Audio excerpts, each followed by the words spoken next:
I've got my coffee. This is the Matters of Influence podcast, creating awareness and alignment today to become your best self tomorrow. With your hosts, Debbie Pratt and Terry Foster Nowland. Oh my gosh, a bunch of silly. Are we all Southern girls? Would we say that? You guys are Texans. That's South. We'll claim it. We'll claim it for sure. I got here as fast as I could. I wasn't born here, but I got here quick. So Me too. Me too. Yeah. I'm a Kentucky girl, but yeah, that's there we Texas. go. There Oh we my go. God. So, Well, today, Debbie, right, we're going to talk about money matters. And we wanted to bring a powerful woman with an amazing story on matters of influence today. And gosh, Myra, I don't know, like, what was it? What was the year you came into this company that we all belong to? I'm probably the last one coming because I came in 2011. Oh, that's Okay. right. Yeah. Okay. Yeah. Okay. So I'm 10 years. Okay, years. quick journey. Quick journey. Well, we've known each other for some time, and I respect her immensely for not just the energy that she brings to us all, her leadership, and now she's done what all of us think we should do, and we don't pick a pen up to do it, and that's write a book. And she can write that book because she's got validity in the topic about financial freedom. And I love the sign hanging behind her because we tend to make that topic difficult. And it's very individualistic to each of us because whatever a simple approach is and whatever financial freedom means, or your freedom number, whatever you want to call it, it's all styled to what we want our life to look like when we're doing the last thing that we ever want to do. So we're going to talk with her today about that and hear a little bit about her story, and I'm excited. So are me y'all too. ready? Me too. All right, I Debbie. love it. Myra, so Myra Oliver, author, amazing powerhouse of a woman, mom to Izzy. Yes. Can't leave Most that out. important job. Most That's right. important job. Can't leave that out. And the name of her book is Down Home Money, and it's a simple approach to financial freedom. And even just the title of the book makes you want to pick it up. And Myra, you had such a great launch with your book. And so just tell us how all of this came about. Tell us your story, Yeah. if you would. Thank you guys so much. First, let me say that I love you two. You're two of my favorite lady leaders in our company and always have been. And so I am just so honored to be on your podcast. So thank you for having me. And I just, I was raised in Kentucky. We were poor. We lived, my mom and dad were school teachers. And so with them being school teachers, they had great incomes for that town because we were in rural Kentucky. And so, but I watched consumerism take over my mom and dad, trying to keep up with the Joneses back then. Today, our young people are keeping up with the Kardashians, and let me tell you, that's an expensive lifestyle. Yeah. And back then, it was the Joneses. And what I watched is my mom and dad worked two jobs. I watched them struggle to afford the things they thought we needed. But actually, what we really needed was time with them. And so at a young age, I really realized that I did not want to be a prisoner to money and to working all the time. When I graduated high school, my mom and dad, of course, as school teachers, it was either I was going to be a hairstylist or I was going to be a veterinarian. So you know which one they wanted, right? Yeah. Okay. But my grandmother was a hairstylist, and I grew up in her hair salon watching her cut hair and make people feel great. And I loved that. Watching that people, how much they appreciated her and how she made them feel fantastic, even though she was an underpaid psychiatrist, right? Because that's what a lot of hairstylists are. And real estate agents, team leaders in this company. Yeah. Absolutely. Yeah. So watching that, that's what I wanted to do. And so I moved to Texas early at a young age, right out of high school.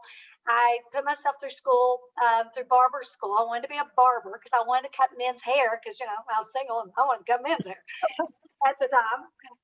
But what I found out was there's no money in men's hair. And so I ended up doing perms and in women's hair and highlights. And in those days, it was the 80s and Julia Roberts, spiral perm. Yep. Holy Yep. moly. I did Yep. more spiral perms than you can imagine. And so, but you know, a pivotal point in my life at this point is the fact that my dad got really sick and my dad had lymphoma.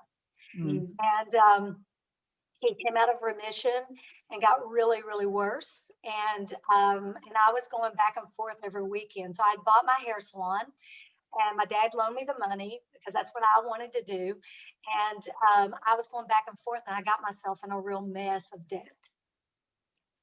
And I was loaded down with debt, but I would do it all over again to spend the time I spent with my dad. Because Mhm. every weekend I went back and forth and I'm a daddy's girl. And so with that said, I just, after my dad passed, I woke up and I just realized, oh my goodness, I'm going to be working 14 hours a day for the rest of my life Mm. if I don't get control of this spending. Just like any 20-year-old, I wanted the best of everything before I really earned it or deserved it, quite frankly. And so I had to get purposeful. And it was a pivotal point in my life. I just became really focused on money and how I was spending money, and what I was doing with money. So I bought my first rent house, and I got married and bought my first rent house. Rick and I bought our first rent house, and Rick would have to go collect rent in his police uniform because the area was pretty. It was a pretty, let's say, criminal.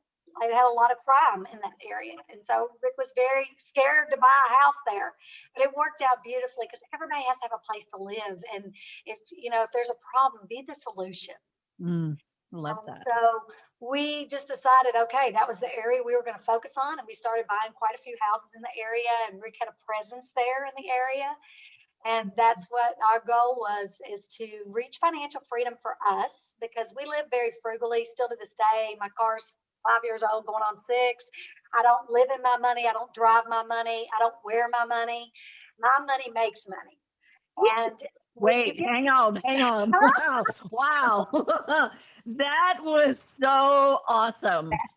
Drive your money, live in your money, wear your money, make your money work for you. That right there, boy, wow. We can stop right We there. could stop right there, but you keep preaching, girl. Keep preaching. Well, I mean, I'm really that way. And so because of that, if people will realize that they can do this, then they will no longer be prisoners to jobs that they don't love. Mm. And 70% of our population is living paycheck to paycheck. Yep. And so it's so important that we have these conversations and we complicate money. Money is not complicated. Money in, money out. It's that simple. And unfortunately for us, we complicate money because we are spending, the money we're spending today is tomorrow's income because of the debt. If we are taking, credit cards and consumer debt is eating us alive as a society. Absolutely. And what's happening is that I got to go to work because I bought this new car, right? And I bought it on credit. Yep. And then I went and bought a much bigger house than I really need, and I bought it on credit. So now I'm a slave to my employer. Mm. And so I got really purposeful. I decided, what is it that we really want out of life? And for Rick and I, we wanted freedom to travel. My husband's quite a bit older than I am. He's 13 years older than I am. And so he was in a place in his life that he didn't really see a bright future. He'd been with the police department a long time, and dealing with crime and negativity all the time, and especially when they're not appreciated, it's hard. Yeah. And so I knew he wanted out. He was making about $3,500 a month, and we just decided if we could make $5,000 net a month, we could quit our jobs and be free. Do you laugh at that number now? Do you go, You know, you're going to die, Terry. My expenses are about 5,000 a month now, still to this day, because I never let consumerism, I never let that creep up on me, because that's what happens. If it creeps up. You creep up in your spending. That's just what happens. When you make more money, most people spend more money. That's right. Never That's right. did. Yep. I never did. And For so you. with